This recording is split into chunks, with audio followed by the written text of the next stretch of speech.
The career's more at stake. Marc Marquez is down. Oh, that's a big crash. My face on the dotted line.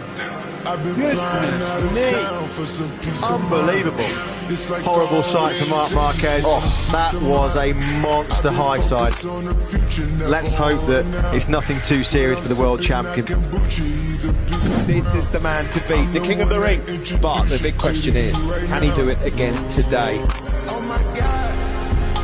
What a comeback, what a return, what a race, what a world champion. He is back, ladies and gentlemen, and still the king of the ring, Marc Marquez!